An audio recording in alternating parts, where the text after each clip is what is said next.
Capítulo 34. O Departamento de Mistérios. Harry enrolou a mão com firmeza na crina do testralho mais próximo, apoiou um pé em um toco ali perto e subiu desajeitado no lombo sedoso do cavalo. O bicho não fez objeção, mas virou a cabeça, as presas à mostra, e tentou continuar a lamber as vestes do garoto. Harry descobriu uma maneira de encaixar seus joelhos por trás da junção das asas que o fez se sentir mais seguro, então olhou para os outros. Neville se guindava para o dorso no testralho seguinte e agora tentava passar uma perna curta por cima do animal. Luna já estava em posição, sentada de lado, e ajustava as vestes como se fizesse isso todos os dias. Rony, Hermione e Gina, porém, continuavam imóveis no mesmo lugar, boquiabertos, de olhos arregalados. — O que foi? Perguntou ele. — Como é que você espera que a gente monte? Perguntou Rony com a voz fraca. — Se não conseguimos ver essas coisas. É fácil, falou Luna, descendo de boa vontade do seu testralho e se encaminhando para Rony, Hermione e Gina. Venham aqui. Luna os levou até os outros testralhos que estavam parados e ajudou os amigos, um, a montarem neles. Os três pareceram extremamente nervosos quando a garota enrolou as mãos deles nas crinas dos animais e lhes disse para segurarem com firmeza. Depois voltou para a própria montaria. Isto é loucura, murmurou Rony, passando a mão livre desajeitadamente pelo pescoço do cavalo. Loucura, se eu ao menos pudesse ver o bicho. É melhor você desejar que ele continue invisível, disse Harry sombriamente. Estamos prontos, então? Todos confirmaram, e ele viu 5 pares de joelhos se tensionarem sob as vestes. Ok. Harry olhou para a cabeça negra e reluzente do testralho que montava e engoliu em seco. Ministério da Magia, entrada de visitantes, Londres, disse então hesitante. Se souber, aonde ir?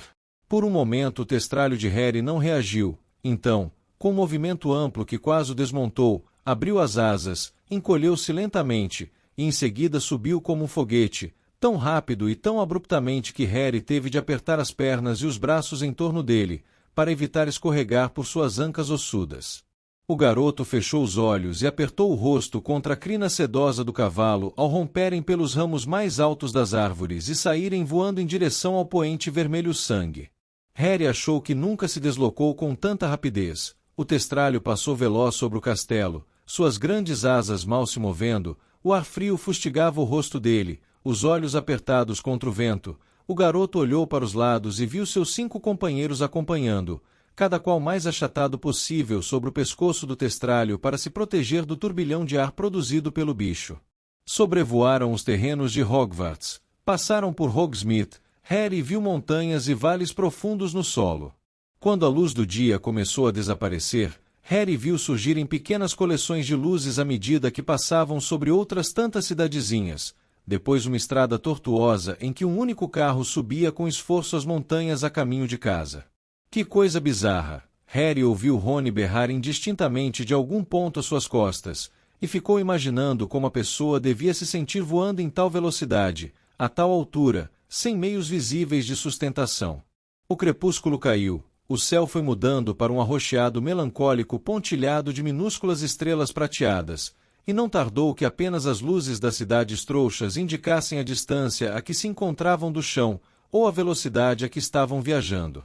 Os braços de Harry abraçavam com força o pescoço do cavalo, como se quisesse vê-lo voar ainda mais rápido. Quanto tempo teria decorrido desde que viu Sirius caído no chão do Departamento de Mistérios? Quanto tempo mais seu padrinho poderia resistir a Voldemort? A única certeza de Harry é que ele não fez o que o Lorde queria, nem morreu, pois estava convencido de que qualquer dos 2 desenlaces o faria sentir o júbilo ou a fúria de Voldemort perpassando seu próprio corpo, fazendo sua cicatriz queimar tão dolorosamente como na noite em que o Sr. Weasley foi atacado. Eles continuaram avançando pela escuridão que se adensava. Harry sentiu o rosto tenso e frio, e as pernas, dormentes de comprimir com tanta força os flancos do testralho, mas ele não ousava mudar de posição para não escorregar. Ensurdeceu com o ronco do frio vento noturno em suas orelhas, e sua boca estava seca e gelada. Perdeu toda a noção da distância que haviam percorrido, Toda sua fé estava no animal embaixo dele, que continuava a cortar a noite deliberadamente, quase sem bater as asas em seu avanço veloz. Se chegassem tarde demais. Ele ainda está vivo, ainda está resistindo, sinto isso. Se Voldemort decidisse que Sirius não ia ceder, eu saberia. Seu estômago deu um solavanco, a cabeça do testralho de repente começou a apontar para o solo, e Harry chegou a deslizar alguns centímetros pelo pescoço do animal. Estavam finalmente descendo. Ele pensou ter ouvido um grito às suas costas e torceu perigosamente o corpo, mas não viu sinal de ninguém caindo. Supus que, como ele, todos tivessem sentido um choque com a mudança de direção. Agora fortes luzes cor de laranja iam se tornando maiores e mais redondas por todos os lados. Podiam ver os altos dos edifícios, cadeias de faróis que lembravam olhos de insetos, quadrados amarelo-claros assinalando as janelas. Subitamente, pareceu a Harry, estavam se precipitando em direção à calçada. Harry se agarrou ao testralho com as suas últimas forças, preparando-se para um impacto repentino, mas o cavalo pousou no chão escuro com a leveza de uma sombra. Harry escorregou do seu dorso, espiando a rua ao seu redor, onde a caçamba transbordando lixo continuava a uma pequena distância da cabine telefônica depredada, ambas descoradas à claridade uniforme e laranja dos lampiões da rua. Rony aterrissou um pouco adiante, e imediatamente caiu do testralho para a calçada. Nunca mais, disse, esforçando-se para se erguer. Fez menção de se afastar do cavalo, mas, incapaz de vê-lo, colidiu com seus quartos traseiros e quase caiu outra vez. Nunca mais, foi a pior. Hermione e Gina desceram uma a cada lado dele. As duas escorregaram da montaria um pouco mais graciosamente do que Rony, embora com expressões semelhantes de alívio por voltar à terra firme. Neville saltou, tremendo, e Luna desmontou suavemente. Então, aonde vamos agora? Perguntou ela a Harry, num tom cortês e interessado, como se tudo aquilo fosse uma curiosa excursão de um só dia. Por aqui. Ele deu uma palmadinha breve de agradecimento em seu testralho, depois conduziu os amigos rapidamente para a cabine telefônica e abriu a porta. Andem logo. Apressou os que hesitavam. Rony e Gina entraram obedientes. Hermione, Neville e Luna se apertaram na cabine atrás deles. Harry deu uma última olhada nos testralhos, agora procurando restos de comida podre na caçamba, depois comprimiu-se atrás de Luna. Quem estiver mais próximo do telefone, diz que 62442, disse ele. Rony discou, seu braço estranhamente dobrado para alcançar o disco. Quando este voltou ao ponto inicial, a voz tranquila de mulher ecoou na cabine. Bem-vindos ao Ministério da Magia. Por favor, informem seus nomes e o objetivo da visita. Harry Potter, Rony Weasley, Hermione Granger, disse Harry imediatamente. Gina Weasley, Neville Longbottom, Luna Lovegood. Estamos aqui para salvar a vida de alguém, a não ser que o seu ministério possa fazer isso primeiro. Obrigada, disse a voz tranquila. Visitantes, por favor, apanhem os crachás e os prendam no peito das vestes. Meia dúzia de crachás saíram da fenda de devolução de moedas. Hermione recolheu-os e os entregou em silêncio a Harry, por cima da cabeça de Gina. Ele olhou de cima. Harry Potter, missão de salvamento. Visitantes ao ministério, os senhores devem se submeter a uma revista e apresentar suas varinhas para registro na mesa da segurança, localizada ao fundo do átrio. Ótimo! Exclamou Harry em voz alta, sentindo a cicatriz dar mais uma fisgada. Agora podemos descer? O piso da cabine estremeceu, a calçada se elevou passando por suas vidraças, os testralhos que catavam restos foram desaparecendo de vista, a escuridão se fechou sobre as cabeças dos garotos, e com um ruído surdo de trituração, eles desceram às profundezas do Ministério da Magia. Uma réstia de suave luz dourada iluminou seus pés e ampliou-se para os seus corpos.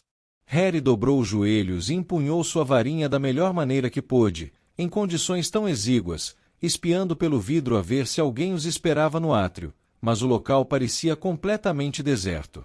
A luz estava mais fraca do que de dia, não havia lareiras acesas sob os consoles engastados nas paredes, mas, À medida que o elevador foi parando suavemente, ele observou que os símbolos dourados continuavam a se mover sinuosamente no escuro teto azul.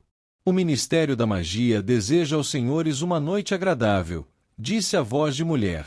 A porta da cabine telefônica se escancarou, Harry saiu tropeçando, seguido por Neville e Luna.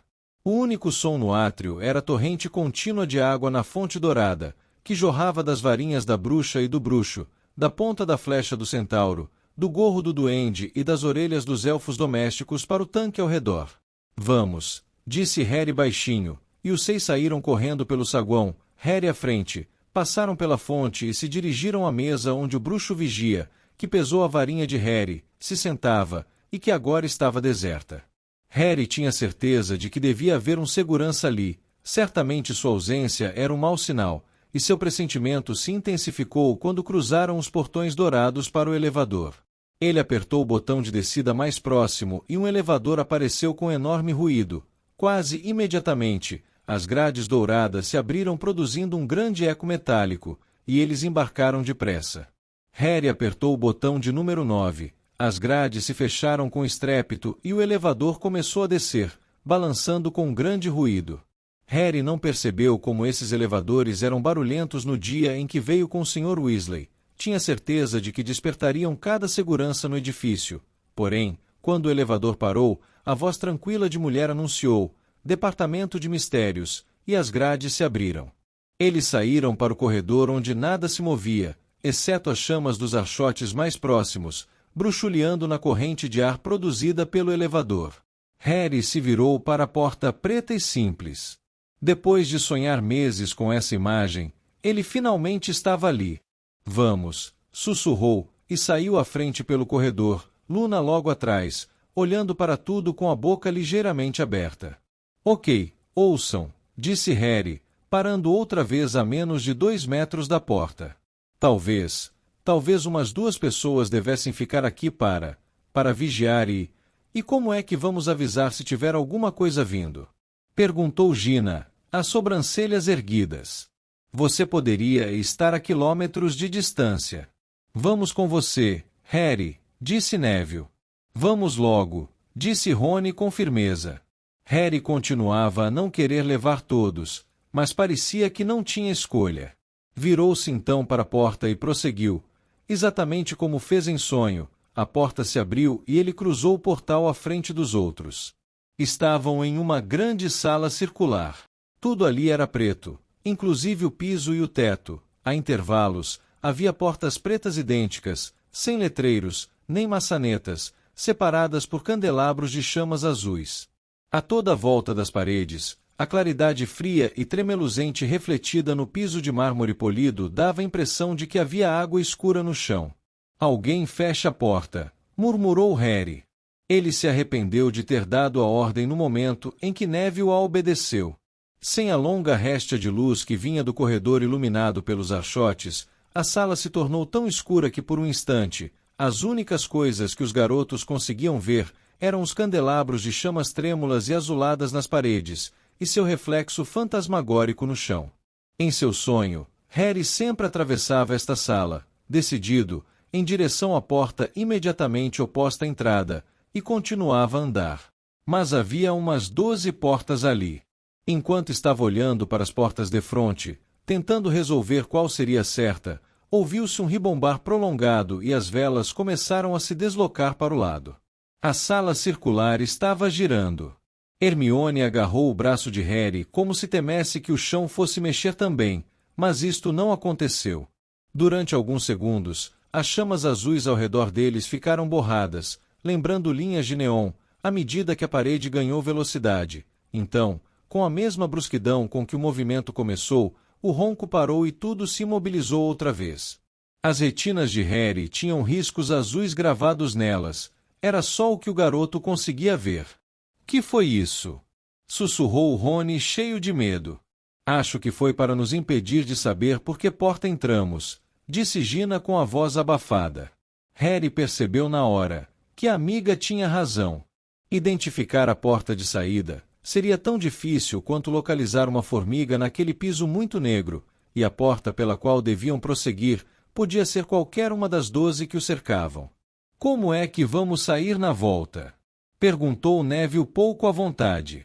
Bom, isso agora não tem importância, disse Harry convincente, piscando para tentar apagar as linhas azuis de sua vista, e apertando a varinha com mais força que nunca. Não vamos precisar sair até termos encontrado Sirius.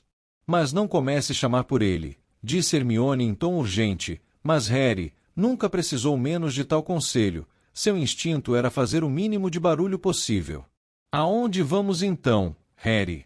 Perguntou Rony. Eu não. Começou Harry. Engoliu em seco. Nos sonhos, eu passava pela porta no fim do corredor, vindo dos elevadores, e entrava em uma sala escura, esta aqui, então atravessava por outra porta e entrava em uma sala que meio que cintilava. Temos de experimentar algumas portas, disse ele depressa. Saberei o caminho certo quando vir, vamos. Ele rumou direto para a porta agora à sua frente, os outros seguindo de perto, encostou a mão em sua superfície fresca e brilhante, ergueu a varinha pronto para atacar no instante em que a porta se abrisse, e a empurrou. Ela se abriu facilmente. Depois do escuro da primeira sala, as luminárias baixas, presas ao teto por correntes douradas, davam a impressão de que esta sala comprida e retangular era muito mais clara, embora não houvesse luzes cintilantes nem tremeluzentes como Harry viu em sonhos. O lugar estava bem vazio, exceto por algumas escrivaninhas, e bem no centro da sala, um enorme tanque de vidro com líquido muito verde, suficientemente espaçoso para todos nadarem nele. Vários objetos branco-pérola flutuavam nele lentamente. Que coisas são essas? Sussurrou Rony. Não sei, respondeu Harry. São peixes, murmurou Gina. Larvas acovirentes, exclamou Luna empolgada. Papai disse que o ministério estava criando. Não, disse Hermione. Sua voz estava estranha. Ela se aproximou para espiar pelo lado do tanque. São cérebros. O que será que estão fazendo com eles? Harry foi até junto do tanque. Sem a menor dúvida, não podia haver engano agora que os via de perto. Tremeluzindo fantasmagoricamente, os cérebros apareciam e desapareciam flutuando nas profundezas do líquido verde, lembrando couves-flores lodosas. Vamos embora daqui, disse Harry. Não é a sala certa. Precisamos experimentar outra porta. Há portas aqui também, disse Rony, apontando para as paredes. Harry se sentiu desanimar. Que tamanho tinha esse lugar? No meu sonho, eu atravessava aquela sala escura e em seguida outra. Acho que devíamos voltar e tentar novamente de lá. Então eles voltaram depressa à sala escura e circular. As sombras fantasmais dos cérebros agora nadavam diante dos olhos de Harry no lugar das chamas azuis das velas. Esperem, disse Hermione enérgica, quando Luna fez menção de fechar a porta da sala dos cérebros, às costas deles. Flagrate! Ela fez um desenho no ar com a varinha e um X de fogo apareceu na porta. Mal a porta acabava de se fechar, com um estalido, ouviu-se um grande ronco e mais uma vez a parede começou a girar muito rápido, mas agora havia um borrão vermelho e ouro no meio do azul pálido. Quando tudo tornou a parar, a cruz de fogo ainda ardia, mostrando a porta que eles já haviam experimentado. Bem pensado, disse Harry. Ok, vamos experimentar esta aqui. Novamente, ele rumou para a porta diretamente em frente e a empurrou, com a varinha ainda erguida, os outros nos seus calcanhares. Esta sala era maior do que a anterior, fracamente iluminada e retangular, e seu centro era afundado, formando um grande poço de pedra com mais de 5 metros de profundidade. Os garotos estavam no nível mais alto de uma série de bancos de pedra que corriam a toda a volta da sala e desciam em degraus íngremes como em um anfiteatro, ou o tribunal em que Harry foi julgado pela Suprema Corte dos Bruxos. No lugar de uma cadeira com correntes, porém, havia um estrado no centro do poço e sobre ele um arco de pedra que parecia tão antigo, rachado e corroído que Harry se admirou que ainda se sustentasse em pé. Sem se apoiar em parede alguma, o arco estava fechado por uma cortina ou véu preto esfarrapado que, apesar da total imobilidade do ar frio circundante, esvoaçava muito levemente como se alguém o tivesse acabado de tocar. — Quem está aí? — perguntou Harry, saltando para o banco abaixo. Não houve resposta, mas o véu continuou a esvoaçar e balançar. Cuidado! Sussurrou Hermione. Harry desceu depressa pelos bancos, um a um, até chegar ao fundo de pedra do poço. Seus passos ecoaram fortemente quando se encaminhou devagar para o estrado. O arco pontiagudo parecia muito mais alto de onde ele estava agora do que quando o contemplara do alto. O véu continuava a balançar suavemente, como se alguém tivesse acabado de passar. Sirius! Harry tornou a chamar, mas em voz mais baixa agora que estava mais próximo. Tinha a estranha sensação de que havia alguém parado além do véu do outro lado do arco. Apertando com força a varinha na mão, ele contornou o estrado, mas não havia ninguém, só o que se via era o outro lado do véu preto e esfarrapado. Vamos embora, chamou Hermione do meio da escadaria. Não é a sala certa, Harry, anda, vamos logo. Ela parecia amedrontada, muito mais do que estivera na sala onde os cérebros flutuavam, mas Harry achou que o arco possuía uma certa beleza, por mais velho que fosse. O véu ondulando suavemente o intrigava. Ele sentiu um forte impulso de subir no estrado e atravessá-lo. Harry, vamos embora, ok? Insistiu Hermione com maior veemência. Ok, respondeu ele, mas não se mexeu. Acabava de ouvir alguma coisa. Sussurros fracos, sons de murmúrios vinham do outro lado do véu. Que é que você está dizendo? Perguntou ele, muito alto, fazendo suas palavras ecoarem pelos bancos de pedra. Ninguém está falando, Harry, disse Hermione, agora se aproximando. Alguém está sussurrando ali atrás, disse ele, fugindo do alcance de Hermione e continuando a franzir a testa para o véu. É você, Rony. Estou aqui, cara, disse Rony, aparecendo do outro lado do arco. Ninguém mais está ouvindo? Perguntou Harry, porque os sussurros e murmúrios estavam se tornando mais altos. Sem ter intenção de pisar ali, ele viu que seu pé estava em cima do estrado. Eu também estou ouvindo, cochichou Luna, reunindo-se a eles pela lateral do arco e observando o véu ondular. Tem gente aí dentro. Que é que você quer dizer com esse aí dentro? Hermione exigiu saber, saltando do último degrau e parecendo muito mais zangada do que a ocasião exigia. Não tem ninguém aí dentro, é apenas um arco, não tem espaço para ninguém dentro dele. Harry, pare com isso, vamos embora. Ela o agarrou pelo braço, mas ele resistiu. Harry, a gente veio aqui por causa dos Sirius, disse ela com a voz tensa e aguda. Sirius, repetiu Harry, ainda fitando hipnotizado, o véu que balançava sem parar. Alguma coisa finalmente voltou ao lugar em seu cérebro. Sirius, capturado, amarrado e torturado, e ele ali olhando para esse arco. Harry se afastou vários passos do estrado e desviou com esforço o olhar do véu. Vamos, disse. É isso que estive tentando.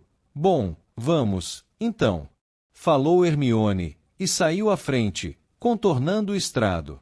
Do outro lado, Gina e Neville estavam parados olhando o véu também, aparentemente em transe.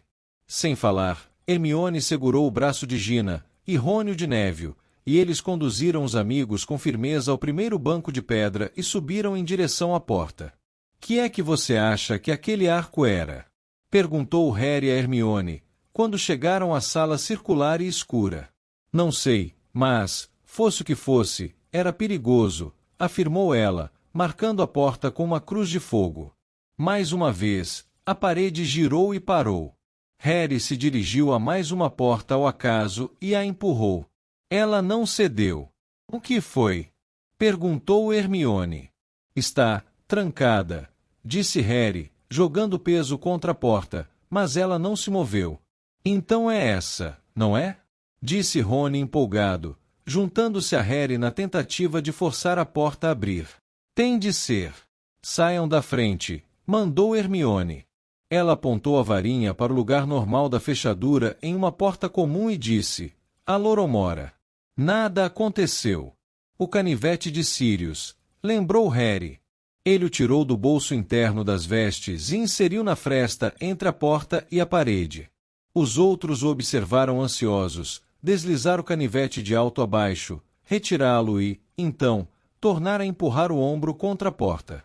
Ela continuou tão fechada quanto antes.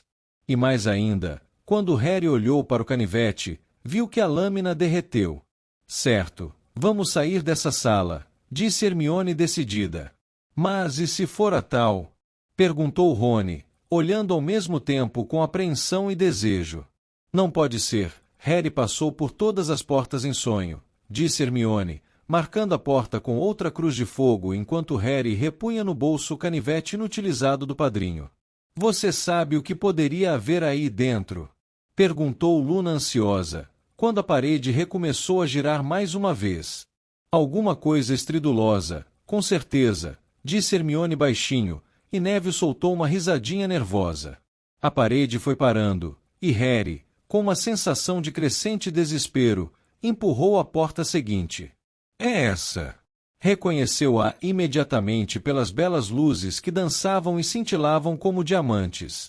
Quando os olhos de Harry se acostumaram à claridade intensa, ele viu relógios refugindo em cada superfície, grandes e pequenos, relógios de estojo e alça, e de pêndulo, expostos nos intervalos das estantes ou sobre as escrivaninhas, por toda a extensão da sala, e cujo tic-taquear incessante enchia o ambiente como se fossem milhares de pés em marcha. A fonte da luz que dançava e cintilava era um vidro alto de cristal, em forma de sino, a uma extremidade da sala. Por aqui! O coração de Harry começou a bater freneticamente, agora que sabia que estava no caminho certo. Ele saiu à frente pelo pequeno espaço entre as escrivaninhas, dirigindo-se, como fez em sonho, à fonte de luz, o vidro de cristal em forma de sino, que era quase de sua altura e parecia estar cheio de um vento luminoso que soprava em ondas. Olhem! Exclamou Gina, quando se aproximaram, apontando para o interior do vidro. Flutuando ali, na correnteza luminosa, havia um minúsculo ovo que brilhava como uma joia. Quando subia, o ovo se abria e dele emergia um beija-flor, que era impelido para o alto, mas ao ser apanhado pela corrente de ar, voltava a molhar e amarrotar as penas, e quando chegava ao fundo do vidro encerrava-se mais uma vez em seu ovo. Não parem, disse Harry com rispidez, porque Gina demonstrava querer parar para apreciar a transformação do ovo em pássaro. Você demorou bastante naquele arco velho, respondeu ela zangada, mas seguiu além do vidro em direção à única porta que havia. É essa, repetiu Harry, e seu coração agora batia com tanta força e rapidez, que ele sentiu que devia interferir com a sua fala. É por aqui. Harry olhou para os amigos. Tinham as varinhas na mão e pareciam de repente sérios e ansiosos. Tornou a se voltar para a porta e empurrou. Ela se abriu. Era a sala, eles a haviam encontrado, da altura de uma catedral, contendo apenas estantes elevadas e cobertas de pequenas esferas de vidro cheias de pó. Elas bruxuleavam fracamente à luz dos candelabros presos a intervalos ao longo das estantes. Como os da sala circular que haviam deixado para trás, suas chamas eram azuis. A sala era muito fria. Harry avançou cautelosamente e espiou por um dos corredores sombrios entre duas fileiras distantes. Não ouviu nada nem viu o menor sinal de movimento. Você disse que era no corredor 97, cochichou Hermione. Sim, murmurou Harry, erguendo a cabeça para examinar a fileira mais próxima. Sob o candelabro de chamas azuis, que dela se destacava, via-se o número 53 em prata. Precisamos ir para a direita, acho, sussurrou Hermione, apertando os olhos para enxergar a fileira seguinte. Sim, essa é a 54. Mantenham as varinhas preparadas, recomendou Harry baixinho. Eles seguiram devagarzinho, olhando para trás enquanto percorriam os longos corredores distantes, cuja parte final estava imersa em quase total escuridão. Minúsculas etiquetas amareladas estavam coladas sob cada esfera de vidro nas prateleiras. Algumas possuíam um estranho brilho líquido, outras eram opacas e escuras por dentro, como lâmpadas queimadas. Passaram pela fileira 84. 85. Harry procurava escutar o menor movimento, mas Sirius poderia estar amordaçado agora, ou até inconsciente, ou, disse uma voz intrometida em sua cabeça, poderia já estar morto. Eu teria sentido, disse a si mesmo, seu coração agora batendo no pomo de Adão, eu saberia. 97, sussurrou Hermione. Os garotos pararam agrupados no fim de uma fileira, espiando para o corredor ao lado.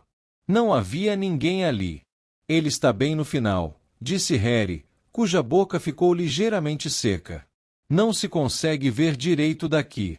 E Harry os conduziu entre as estantes muito altas, com as esferas de vidro, algumas das quais refugiam suavemente quando eles passaram.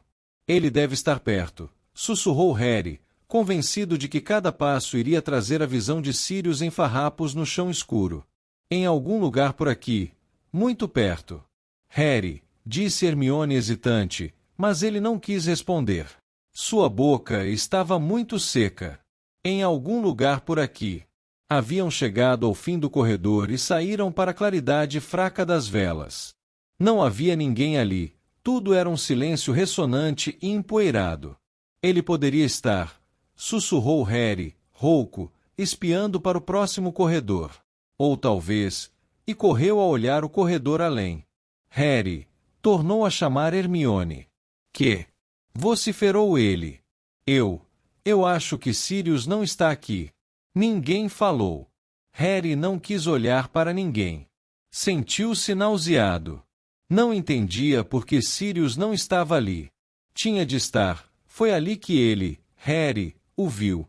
Ele percorreu o espaço no final das fileiras distantes, espiando cada um.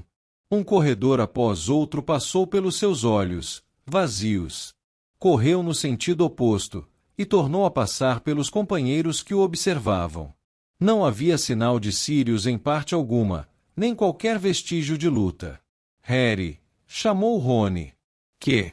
Ele não queria ouvir o que Rony tinha a dizer, não queria ouvi-lo dizer que ele foi idiota, ou sugerir que deviam voltar para Hogwarts, mas o calor começou a subir para o seu rosto, e Harry sentiu que gostaria de se esconder ali no escuro por um bom tempo, antes de encarar a claridade do átrio acima e os olhares acusadores dos outros. Você viu isso? Perguntou Rony. Que? Disse Harry, mas desta vez ansioso. Tinha de ser um sinal de que Sirius esteve ali, uma pista. Ele voltou ao lugar em que os amigos estavam parados, um pouco adiante da fileira 97, mas não encontrou nada, exceto Rony olhando para uma das esferas empoeiradas na prateleira. Que? Repetiu Harry mal-humorado. Tem o seu nome escrito aqui, disse Rony. Harry se aproximou um pouco mais. O amigo estava apontando para uma das pequenas esferas de vidro que fulgurava com uma fraca luz interior, embora estivesse muito empoeirada e não parecesse ser tocada havia muitos anos. Meu nome, disse Harry sem entender. Ele se adiantou, não sendo tão alto quanto Rony, precisou esticar o pescoço para ler a etiqueta amarela fixada na prateleira logo abaixo da esfera coberta de pó. Em letra garranchosa, havia escrita uma data 16 anos, e embaixo. SPT para APWBD. Lorde das Trevas e Harry Potter. Harry arregalou os olhos. O que é isso? Perguntou Rony, parecendo nervoso. Que é que seu nome está fazendo aqui? Rony correu o olhar pelas outras etiquetas naquela prateleira. Eu não estou aqui, disse ele perplexo. Nenhum de nós está. Harry, acho que você não devia tocar nisso, disse Hermione enérgica, quando o garoto esticou a mão. Por que não? Disse ele. É alguma coisa ligada a mim, não é? Não, Harry, disse Neville repentinamente. Harry olhou para o amigo. O suor brilhava levemente no seu rosto redondo. E dava a impressão de que não podia aguentar mais tanto suspense. Tenho meu nome nela, disse Harry. E sentindo-se um pouco afoito, ele fechou os dedos em torno da superfície empoeirada da peça. Esperava que fosse fria, mas não. Ao contrário, parecia que esteve no sol durante horas, como se o seu fulgor interno a aquecesse. Esperando, e até ansiando, que alguma coisa dramática fosse acontecer, alguma coisa empolgante que pudesse afinal justificar sua longa e perigosa viagem, Harry tirou a esfera da prateleira e examinou. Nada aconteceu. Os outros se aproximaram mais de Harry, mirando o globo enquanto ele limpava a poeira que o recobria. Então, às costas deles, uma voz arrastada falou. Muito bem, Potter. Agora se vire, Muito devagarzinho, e me entregue isso.